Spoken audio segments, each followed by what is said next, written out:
খালেদা জিয়াকে বিদেশে নেয়ার বিষয়ে সিদ্ধান্ত রাতে মেডিকেল বোর্ডের সিদ্ধান্তেই নির্ভর করছে এয়ার অ্যাম্বুলেন্স আসার সময়।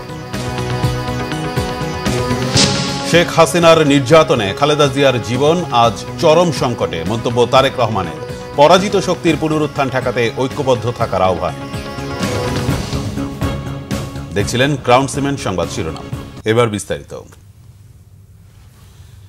খালেদা জিয়ার শারীরিক বিষয়ে পর্যবেক্ষণ নিয়ে রাতে বৈঠক করবে মেডিকেল বোর্ড। এই বৈঠকের পরেই সিদ্ধান্ত হবে লন্ডন নেয়ার বিষয়টি নিশ্চিত করেছে বিএনপির মিডিয়া সেল। মেডিকেল বোর্ড সিদ্ধান্ত দিলে এয়ার অ্যাম্বুলেন্স দেশে আসবে বলেও জানানো হয়েছে। কাতারের সহযোগিতায় জার্মানি থেকে এয়ার অ্যাম্বুলেন্স ঢাকায় আসবে। এর আগে ফুসফুসে সংক্রমণ হওয়ায় হঠাৎই শ্বাসকষ্ট নিয়ে 23 নভেম্বর রাজধানীর এভার কেয়ার হাসপাতালে ভর্তি হন বিএনপি চেয়ারপারসন বেগম খালেদা জিয়া। এরপর থেকে এখন পর্যন্ত হাসপাতালেই ভর্তি আছেন তিনি। বেগম খালেদা জিয়াকে দেখতে শুক্রবার যুক্তরাজ্য থেকে দেশে এসেছেন বড় ছেলে তারেক রহমানের স্ত্রী ডাক্তার জুবাইদা রহমান। বেগম খালেদা জিয়ার চিকিৎসার তদারকি করছেন তিনি। উন্নত চিকিৎসার জন্য বেগম জিয়াকে লন্ডনে নিতেই দেশে এসেছেন ডাক্তার জুবাইদা রহমান। দর্শক, রাজধানীর এভার কেয়ার হাসপাতালের সামনে আছেন আমাদের বিশেষ প্রতিনিধি আহমেদ সরওয়ার। সরাসরি যুক্ত হচ্ছি তার সাথে। সরওয়ার, বেগম জিয়ার চিকিৎসার বিষয়ে সর্বশেষ কি তথ্য আছে আপনার কাছে আমাদের জানাবেন।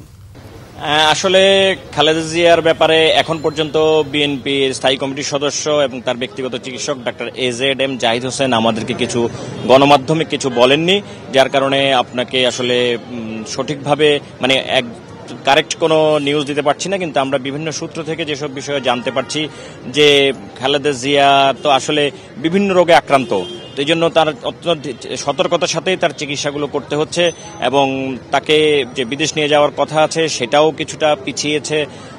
এবং হয়তো আমরা আবারও আজকে বিএনপি নেতৃবৃন্দকে বা মিডিয়া সেলের পক্ষে বা প্রেস উইংকে বলেছিলাম যে খালেদা জিয়ার সর্বশেষ অবস্থা একটু জানানোর জন্য জাহিদ ভাইকে। উনিও আসলে ব্যক্তিগতভাবে খুব ব্যস্ত আছেন, যার কারণে ওই খালেদা জিয়ার চিকিৎসা নিয়ে এত ব্যস্ত এবং এটা আসলে পুরোপুরি সিদ্ধান্ত না আসা পর্যন্ত উনি আমাদেরকে জানাতে চাচ্ছেন না, কারণ যে কোনোভাবে কোনো কিছু জানিয়ে বিভ্রান্ত করতে চান না। আরেকটা জিনিস বলে রাখি, খালেদা জিয়া আসলে যে ধরনের রোগী, এই রোগী আসলে যে কোনো সময় ভালো হতে পারে আবার খারাপও হতে পারে। তাই আমাদেরকে যেটা বললেন, আমাদের এক ডাক্তার বললেন যে আসলে সতর্কতার সাথে সবকিছু পর্যবেক্ষণ করেই তারপর আমরা আসলে জানাতে চাই। আমরা এমন কিছু করতে চাই না যে এখন একটা বললাম আর কিছুক্ষণ পর সেটা আবার উল্টে গেল। তো এই জন্য আসলে সবকিছু মিলিয়ে তারা ধীরস্থির হয়ে সবকিছু কনফার্ম হয়েই আসলে গণমাধ্যমের সাথে কথা বলতে চান। আরেকটা জিনিস বলে রাখি, কিছুক্ষণ আগে এখানে একটা গণমাধ্যম কর্মীদের মাঝে হুড়োহুড়ি শুরু হয়ে গেছে যে জুবাইদা রহমান হয়তো আসছেন বা আসবেন, তবে এখন পর্যন্ত তিনি হসপিটালে আসেননি। সবারই একটা আগ্রহ যে কখন আসবেন। বিএনপির পক্ষ থেকে এখনো জানানো হয়নি যে তিনি আসলে কখন তার শাশুড়ির কাছে আসবেন বা এই চিকিৎসা সংক্রান্ত বিষয়গুলো কি হচ্ছে কি হবে এই বিষয়গুলো আমাদেরকে কখন আমরা যখন জানতে পারবো সে নিয়ে এখানে আমাদের যেমন আগ্রহ আছে, উদ্বেগ উৎকণ্ঠা আছে, বিভিন্ন নেতাকর্মীদের মাঝে, আশেপাশের লোকজনের মাঝে বিভিন্ন উৎকণ্ঠা আছে।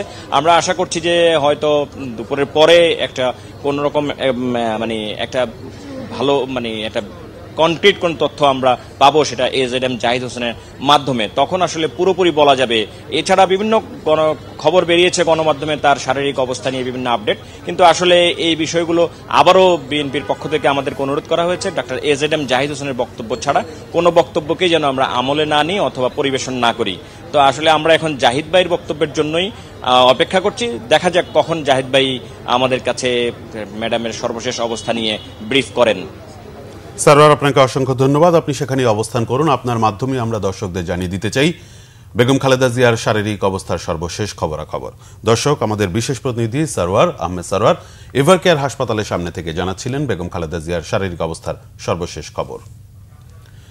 অবিরাম নির্যাতনের কষাঘাতে অসুস্থ বেগম খালেদা জিয়ার জীবন এখন চরম সংকটে বলে মন্তব্য করেছেন বিএনপির ভারপ্রাপ্ত চেয়ারম্যান তারেক রহমান। নিজের ফেসবুক আইডিতে দেয়া এক পোস্টে তিনি এ মন্তব্য করেন। ফেসবুক পোস্টে তারেক রহমান লেখেন, অবিস্মরণীয় একটি দিন 6 ডিসেম্বর। 1990 সালে এই দিনে রক্তাক্ত পিচ্ছিল পথ ধরে অবসান হয়েছিল স্বৈরশাসনের। এরশাদ 1982 সালের 24 মার্চ নির্বাচিত রাষ্ট্রপতি বিচারপতি আব্দুস সাত্তারকে ক্ষমতাচ্যুত করে গণতন্ত্র হত্যা করে জারি করেছিলেন অসাংবিধানিক শাসন। তারেক রহমান লেখেন, গণতন্ত্র ফিরিয়ে আনতে দীর্ঘ 9 বছর বেগম খালেদা জিয়া দৃঢ় প্রত্যয় নিয়ে নিরন্তর সংগ্রাম চালিয়ে আপোষহীন নেত্রী হিসেবে খ্যাতি লাভ করেন, গড়ে তোলেন এক দুর্বার গণ আন্দোলন। এরই ধারাবাহিকতায় 90 1990-এর 6 ডিসেম্বর ছাত্র জনতার মিলিত শক্তিতে স্বৈরশাসককে পরাজিত করে মুক্ত হয়েছিল গণতন্ত্র। সেই অর্জিত গণতন্ত্রের চেতনায় আবারও ছাত্র জনতা 2024 সালের 5ই আগস্ট এক হিংস্র ফ্যাসিবাদী শক্তিকে পরাস্ত করে। গণতন্ত্র বিরোধী পরাজিত শক্তির যাতে আর পুনরুত্থান না ঘটে সেজন্য গণতান্ত্রিক শক্তিকে সবসময় ঐক্যবদ্ধ থাকার আহ্বান জানিয়েছেন তারেক রহমান। এই ছিল এখনকার মতো। পরের সংবাদ দুপুর 2টায়, এর আগে 1টায় রয়েছে নিউজ টপ 10 দেখার আমন্ত্রণ রইল।